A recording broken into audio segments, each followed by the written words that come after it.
Hello, what is up YouTube? Josh here doing my second stop motion review video. This time we're going to be looking at the Sentinel SV Action Miles Morales from Spider-Man Into the Spider-Verse, which is, by the way, the best, if not one of the best Spider-Man movies of all time. If you have not watched the movie, then dude, you are totally missing out on this masterpiece. My first stop motion review was the one I made with the amazing Yamaguchi Bakugo. Now I only did that for fun, but surprisingly, a lot of you seems to like it very much. So here I am, doing my second review, and hopefully I'll get to review some more action figures in the near future. Now onto the figure. Here's how the front of the box looks like, as you've already seen, and dude, let's talk about this. This box just looks so damn delicious, and I don't mean that by eating it, but by just how presentable and amazing this box looks. Usually you'd get a transparent plastic on the front so you could see the figure itself and all the accessories inside, but this one, nah. It's covered up pretty well. You can only see the figure from these two small comic-like windows, and it looks so dope, man. Just this box itself really captures the feel of the Spider-Verse movie. And that's only the front, guys. On the right side, you get to see 3 promo images of the figure in action. On the left, 4 promo images of the figure with his other accessories. At the bottom, some warnings, ages 15 and up. At the top, just plain black background with the Spider-Verse logo on the middle. Then we got a colorful sticker right here that indicates this product is legit. And finally, the back of the box. Man, do I even have to say it? This is just so good, man. It makes me want to wish this is a poster and I can stick it to the wall. But, you know, I don't want to ruin the box. And this packaging is just I love it, man. Enough about the box, let's get into Miles Morales himself. As you can see, this is how the inside of the box looks like. Lots of plastic protection, lots of accessories. There's even a second layer at the back for more accessories. Also, I just wanted to point out that I love how they added these sticky plastic to keep the accessories from like exploding everywhere when you bust it open. With this, all the accessories are more secured and safe, so you can bust it open with ease. Thank you, Sentinel. Also, like most collectible action figures, he also comes with an instruction manual, but this time it's actually a book, which already indicates that there's a lot to work around with this figure. Now here is Miles Morales out of the packaging. Now what's really cool about this is that it almost feels like you get 2 separate figures in a single purchase. Because first you can use him looking like this, which is how he looks like straight out of the box, or you can have him wearing the casual outfit, and that just looks awesome. First off, looking at the aesthetics of his full costume, dude, it just looks perfect. I know I'm starting to sound so biased for this figure, forgive me, big Spider-Man fan here.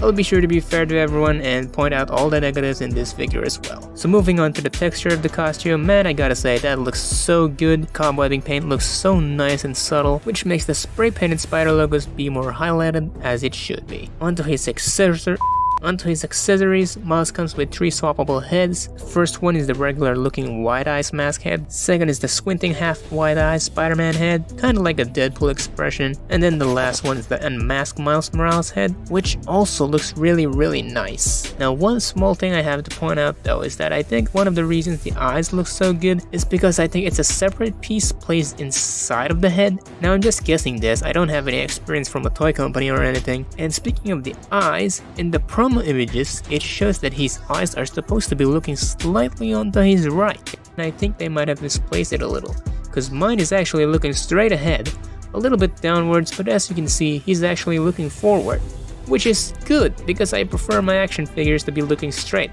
rather than looking anywhere else. Unless of course if they provided you more head options. Anyways, moving on to his other accessories, Miles comes with 6 pairs of interchangeable hands, and 2 extras that are used for holding specific items. Now talking about his hands here, you will notice that his hands are on a regular peg and not on a ball joint.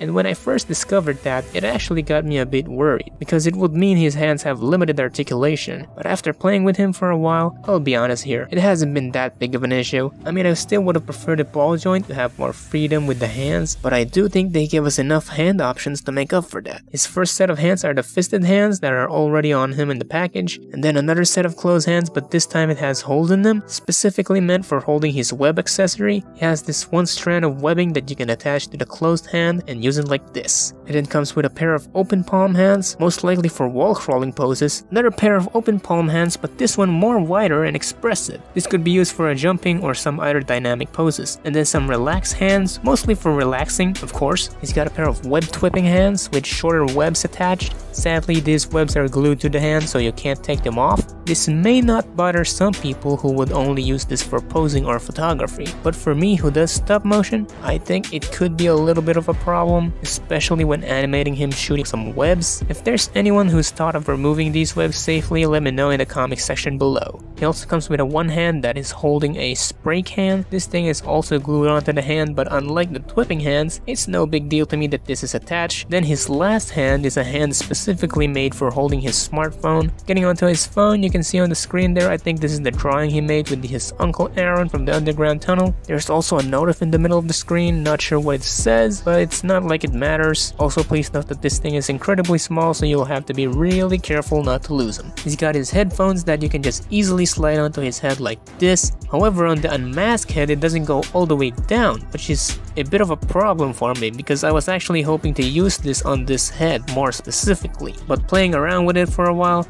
I did manage to find a way to make it work by sliding the headphones onto his back. Now obviously no one wears a headphone so low like that at the back of their heads, but with a little bit of work and camera angles, it doesn't look too bad, I guess. They also included the hammer given to him by Spider-Ham at the end of the movie. To use this, you just gotta remove the handle, slide it into the closed hand, and reattach the hammer.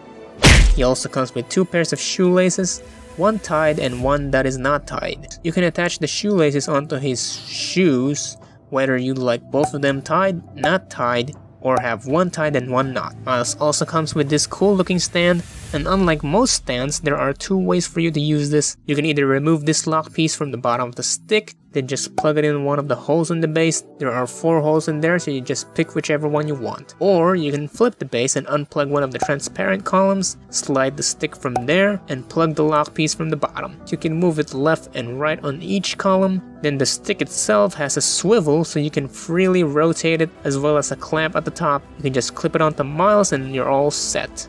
And now finally onto the casual attire, which is a lot of parts that you'll need to assemble, by the way. First, you must unplug these Gundam thingies. I don't know what they're called, but their purpose is to keep the holes in shape so they would fit well into the joints. To apply this to Miles, first we unpeg his arms. From there, the jacket can easily slide from the torso. We then plug the jacket arms, swap his lower body with the shorts, and replace the feet with his Jordan shoes. Oh, and let's not forget you have 2 options for his hoodie. You have one that is just resting on his back, and one that is covering his head. Kinda. I gotta say, this isn't the best looking hoodie I've seen in an action figure. It just looks so stretched up, and I think the reason they did that is so the Miles Morales head can also fit in it, but I mean, come on.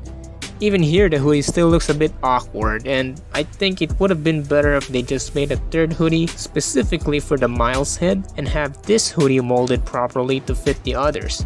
Don't you agree? Anyway, there's a hole in the back of his jacket for the hoodie to be pegged in. Since we've already talked about how the hoodie looks, might as well get in and talk about the aesthetics of the casual wear. Now, first of all, I wanted to say that even if the hoodie does look a bit off, the jacket itself still looks pretty badass in my opinion. I mean, one of the reasons why I bought this figure over the Mafex version was because of how accurate and awesome the jacket looked, especially when you put him onto this iconic pose.